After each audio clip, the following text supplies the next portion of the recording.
Na ką, pradedame lipti į Medvėgalio kalną.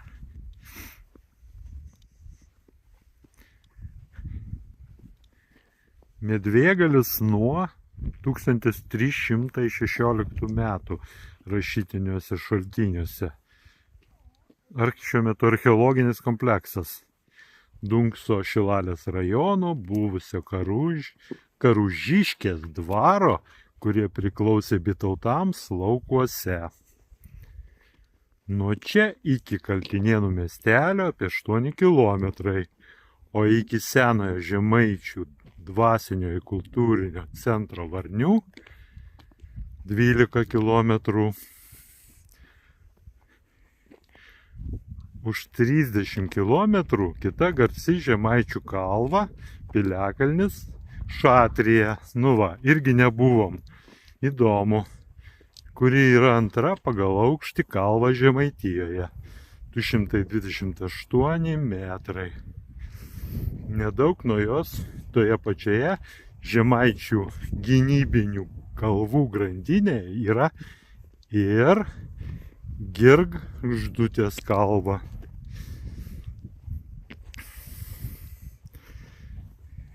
Pasak Česlovo Kudabos, Medvėgalis šio krašto kalvų karalius. Na, reiškia, mes labai gerą vietą atvažiavom.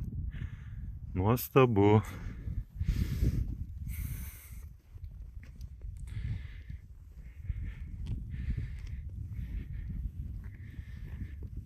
Lietuvoje aukščiausia kalva yra Vilniaus rajone. Nu tai čia šalia mūsų.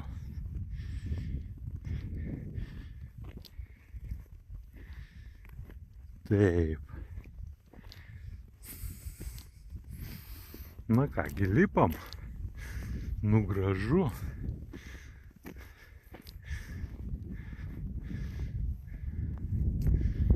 Tiek vasara, tiek žiema čia labai gražu.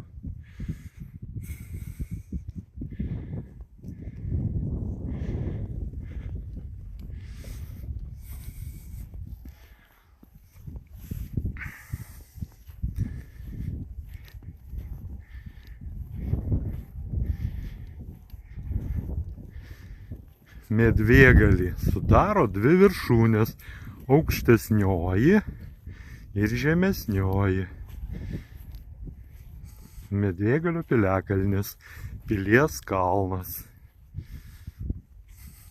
ant kurio 14 amžiuje stovėjo centrinė žymiausia Žemaičių gynybinė pilis tvirtovė.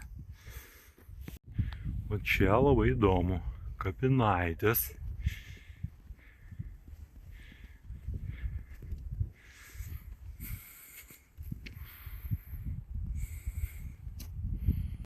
A tu žinai, gaila nepasiėmėm šluotelės, pavalytumėm, sužinotumėm, kas čia palaidotas.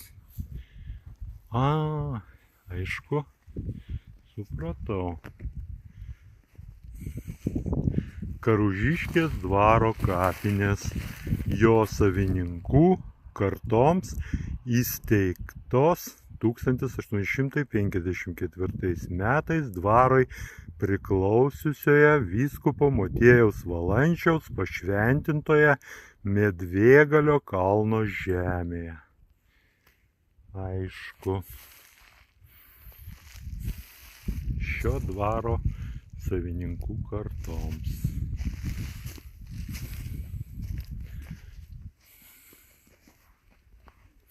Na štai kaip kukliai,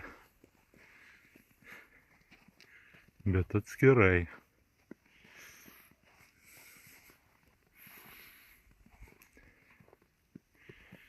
Juzefa Bucevičiūtė Liutikienė 1826–1886.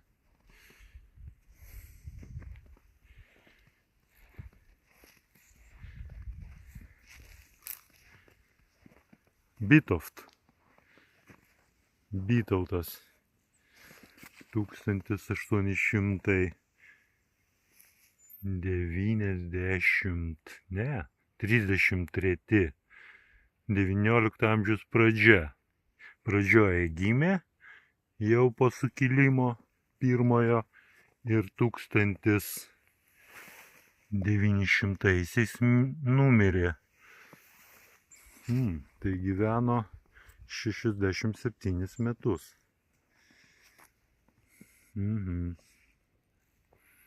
Nu, aišku, lenkiškas įrašas.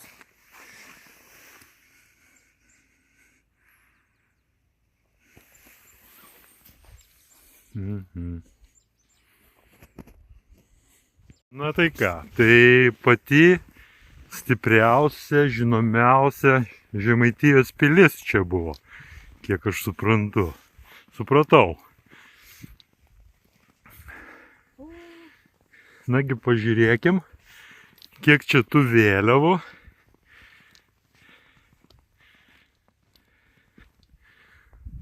Taip, Lietuvos vėliava, Lietuvos istorinė vėliava, nacionalinė istorinė, Žemaičių vėliava. O vat šitų vėliavų, tai aš nežinau, nepažįstu. Čia jau kraštų vėliavos. Va kaip atrodo didingai, kaip gražiai.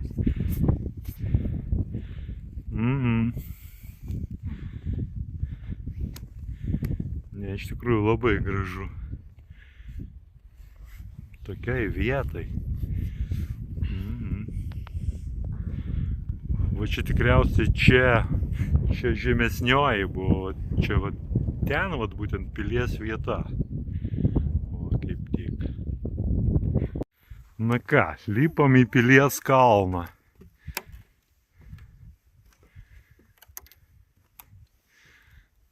Su mumis ir draugiškas šunelis, kuris mums rodo kelią.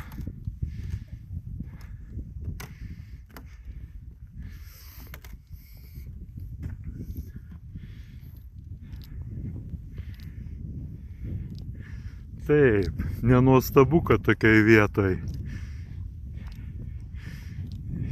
gyveno ir Dionizas Poška, ir Simonas Stanevičius.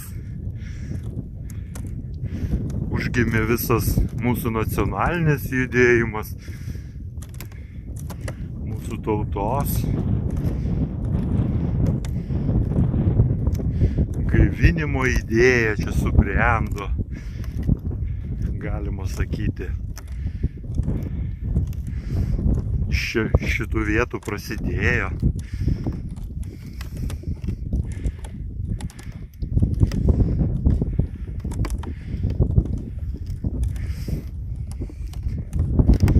Aišku, 19 amžiaus pradžia, tai tik pati pradžia, pati užuomazga, bet vis tiek tai buvo pradžia. Na, reikėjo palaukti baudžiavos panaikinimo, bet visa tai nesvarbu. Gražu. Pilies kalnas. Kokie vaizdai. Žemaitijos vaizdai.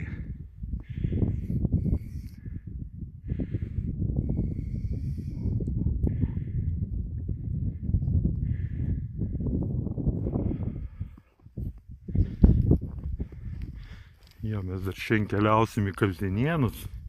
Ieškosim Dionizo Poškaus kapo. Kaip jį lenkai vadino, Paškevič. Dokumentuose Paškevič. Ne Poška.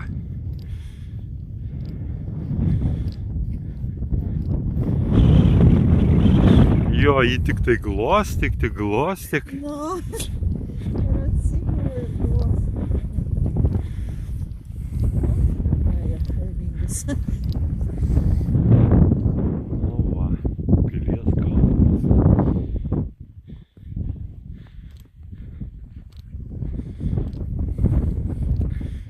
Jo, kaip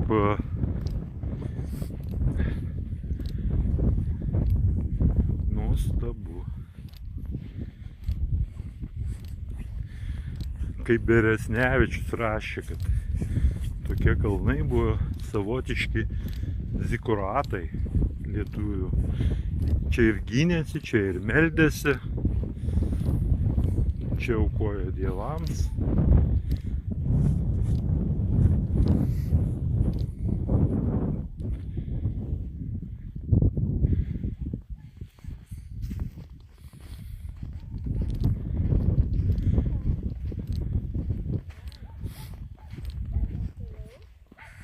Tokie piliakalniai mūsų pagoniškoji praeitis.